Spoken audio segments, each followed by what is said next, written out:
Kenalin aku Aina Meza Denisa dari jurusan Teknik Kimia, kelas B Indarlaya dengan ujung NIM 090.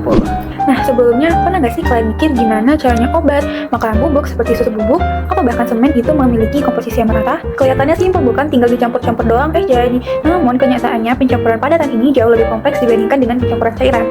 Nah, di video kali ini kami akan membahas tentang solid with solid, mixing of powders mulai dari pengertian hingga pengaplikasiannya pada industri. Mixing of powders atau pencampuran serbuk merupakan proses penggabungan dua atau lebih bahan padat, baik yang mudah mengalir maupun yang bersifat kohesif untuk menghasilkan campuran yang relatif seragam.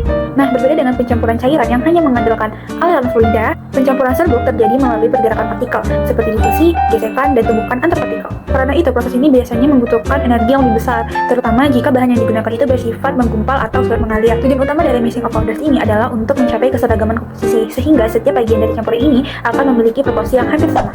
Proses dari mixing of powders ini sangat dipengaruhi oleh karakteristik partikel, seperti ukuran, bentuk, densitas, dan sifat permukaan. Perbedaan ukuran dan densitas dapat menyebabkan segregasi atau pemisahan kembali, sedangkan bentuk partikel yang tidak seragam itu dapat mempengaruhi cara partikel bergerak dan berinteraksi selama proses mixing. Selain itu, sifat kohesivitas dan juga kelembapan juga berperan penting. Partikel yang terlalu halus atau lembab cenderung saling menempel, sehingga sulit tercampur merata. Sedangkan partikel yang terlalu kasar dan kering lebih mudah mengalir tetapi juga berisiko dalam mengalami pemisahan.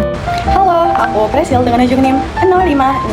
Dan jadi dalam proses industri, pencampuran serbuk atau powder mixing merupakan tahap penting untuk menghasilkan campuran yang homogen. Nah, proses ini tuh terjadi melalui 3 mekanisme utama, yaitu convective, shear, dan juga diffusive mixing. Nah, convective mixing terjadi saat partikel berpindah dari satu tempat ke tempat lain akibat pergerakan alat, sehingga menghasilkan pencampuran secara tepat pada skala makroskopik. Sementara itu, shear mixing terjadi ketika lapisan material saling bergeser dengan kecepatan berbeda, sehingga partikel tercampur pada bidang kontak antar lapisan. Nah, untuk mencapai campuran yang benar-benar acak, diperlukan diffusive mixing, yaitu perpindahan partikel secara individual melalui ruang kosong yang terbentuk saat serbuk mengalami pergerakan.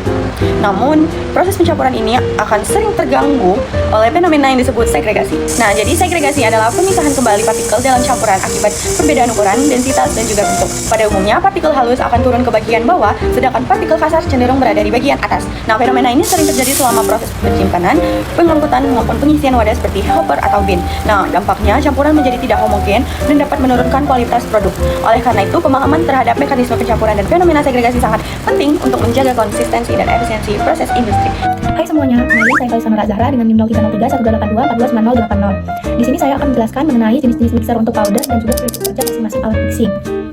Yang pertama ada ribbon blender. Prinsip kerja ribbon blender adalah kombinasi antara gerakan konvektif dan juga difusif. Ribbon bagian luar akan mendorong material ke satu arah, sedangkan ribbon bagian dalam akan mendorong ke arah yang berlawanan, sehingga akan terjadi pencampuran yang lebih merata. Kemudian V-blender. V-blender ini bekerja berdasarkan prinsip difusi dan gravitasi. Saat alat berputar, material akan naik dan jatuh kembali, sehingga akan terjadi pencampuran secara alami tanpa ada gaya geser yang lebih besar. Kemudian ada V-double cone blender. Nah, prinsip kerjanya hampir mirip dengan V-blender, yaitu memanfaatkan rotasi dan gravitasi. Partikel akan bergerak naik dan turun di dalam wadah sehingga tercampur secara homogen. Kemudian ada pedal mixer. Pedal mixer bekerja dengan prinsip konveksi. Bila pedal akan menggerakkan material dari satu bagian ke bagian yang lain secara cepat, sehingga akan mempercepat proses pencampuran. Kemudian ada fluidized bed mixer. Prinsip kerja alat ini adalah fluidisasi, yaitu partikel diangkat oleh aliran udara sehingga berperilaku seperti fluida. Dalam kondisi ini, partikel dapat dicampur dengan sangat efektif. Kemudian yang terakhir ada high shear mixer, di mana bekerja dengan memberikan gaya geser tinggi melalui rotor berkecepatan tinggi. Gaya ini mampu memecah aglomerat dan meningkatkan homogenitas campuran. Perkenalkan, nama saya Rotu Adela Natania Nampitupulu dengan NIM ujung 028. Di sini saya akan menjelaskan beberapa parameter penting yang dapat mempengaruhi kualitas hasil pencampuran solid dan solid dalam mixing of powder. Pada alat ini, terlihat bahwa partikel masih belum tercampur merata, di mana masing-masing komponen masih terpisah. Hal ini menunjukkan kondisi awal sebelum proses mixing berlangsung. Selanjutnya, seiring dengan bertambah waktu pencampuran dan pergerakan mixing, partikel mulai mengalami distribusi yang lebih merata. Kecepatan mixing yang sesuai akan membantu meningkatkan interaksi antar partikel, sehingga proses pencampuran menjadi lebih efektif. Namun, perlu diperhatikan bahwa waktu dan kecepatan yang tinggi justru menyebabkan terjadi segregasi kembali atau pemisahan partikel.